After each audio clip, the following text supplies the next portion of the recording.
bring it whatever opportunity. Is that no? Because I thought that would be industrious. You're okay? Yes. Are you? Your car's gone. Oh, I'm sorry.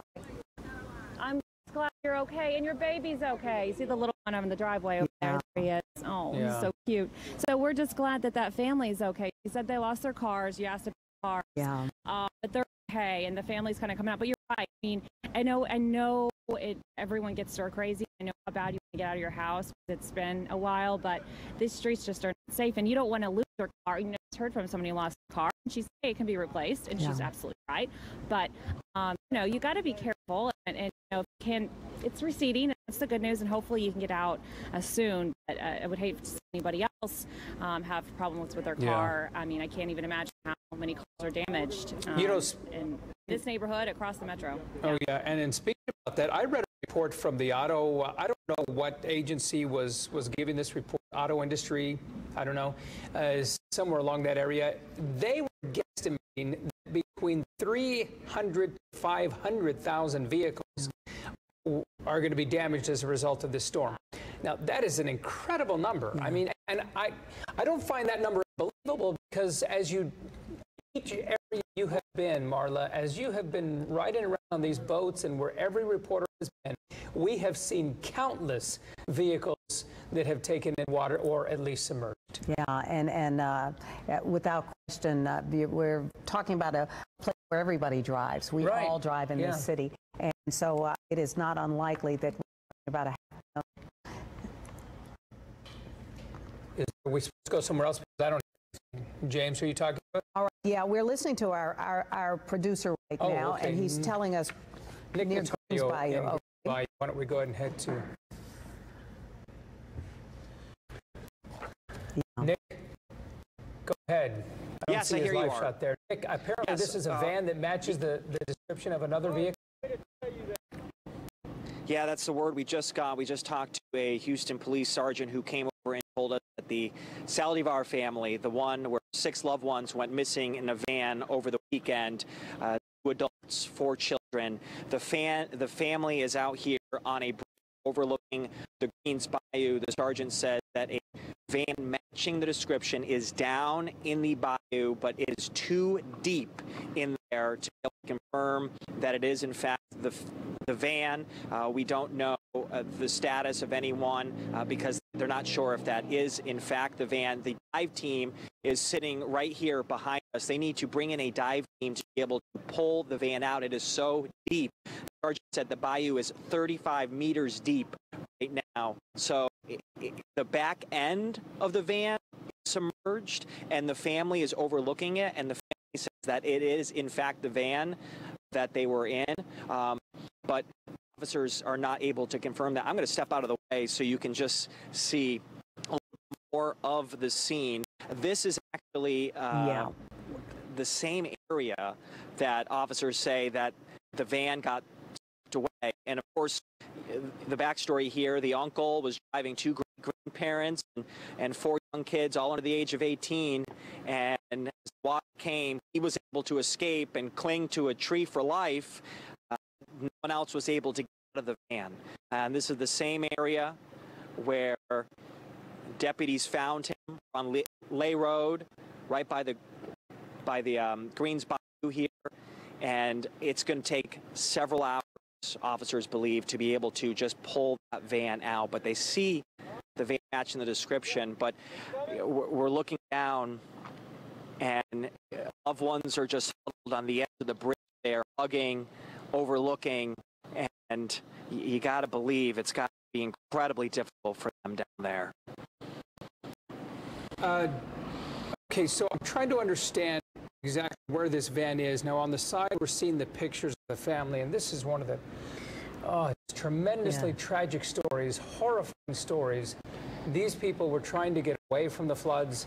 They were swept away, their van was, and one was able to escape, and the rest were presumably lost. So is this van in a culvert? Is it in a riverbed? Is it in water right now? Just a portion of that has been seen. I was a bit lost there. Well, Well, I'm gonna talk about so I can see the picture that you're looking at. So on the right-hand side of the screen there, you can see people along a fenced area along the bridge there. Is over out there, right on the edge of the bayou, is where officers say the van is located, down in the bayou. It's not on the road. Okay. It's in the bayou, and of course, it's hard to see, but the water is still incredibly high from all the massive amount of rain we have got. But the back end of the van is actually they can see the back end of it, but they can't see anything inside the van. The sergeant told me, so they can't see if anyone is in fact inside of that van. They just got the dive team here. They're going to actually have to pull them out. And I can tell you the road here, as we're driving in, there are no lights. It's windy. There's debris all over the place. And imagine if you're trying to drive down this stretch of road and water's rising. It's already scary enough if you have lights. But this is a dark, windy road where that van was found here. Yeah, it is just heartbreaking every time we even think about this, because we realize they were just, as I said, trying to get out of the way of the danger and instead ended up in the water. Now, just real quickly, and you have to forgive me because I'm not as great at translating from the metric system, but how far down do they think the van may be in terms of feet? Well, they said 35 meters, and I'm not great with the metric system either. Maybe you're better than me potentially with that. 35 meters, and when you said 35 meters, I was like, what?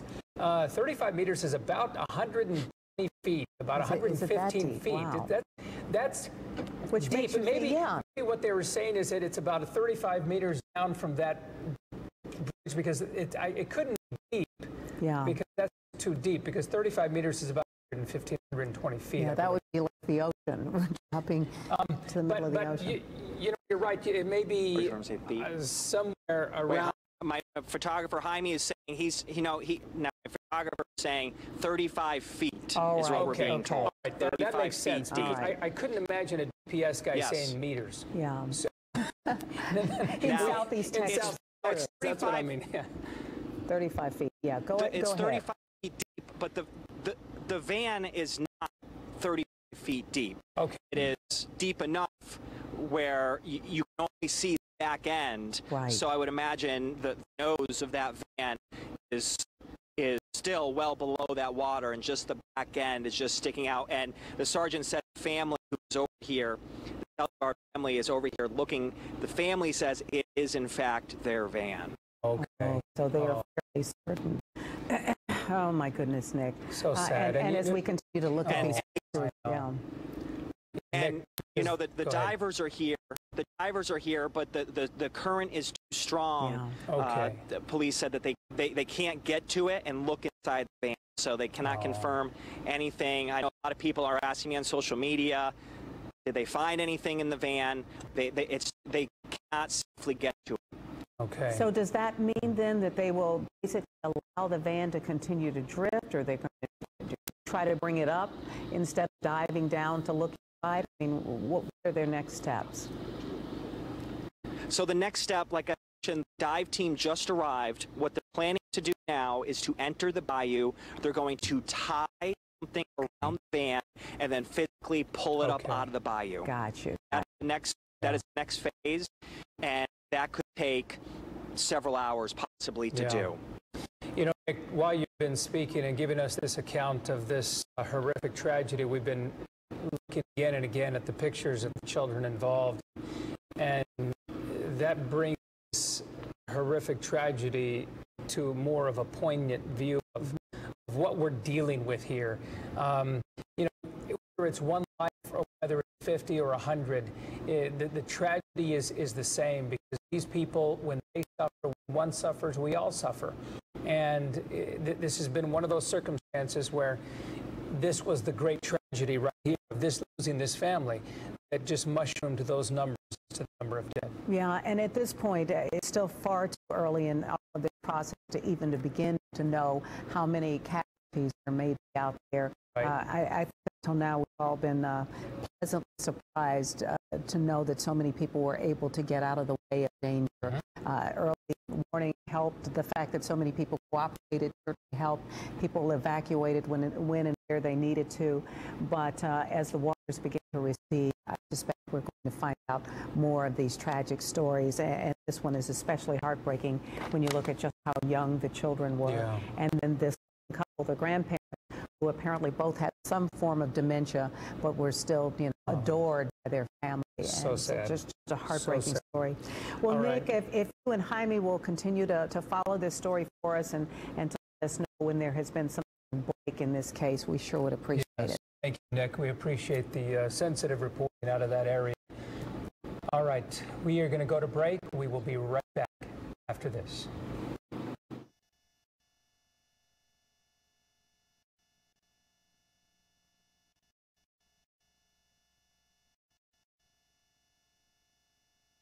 City crisis, people death, shelter, food, safety, the race against time, save humanity. City underwater, the 2020 special tonight and tomorrow on ABC. All across the day and night, a day of giving. Help those in such desperate need. Leadership.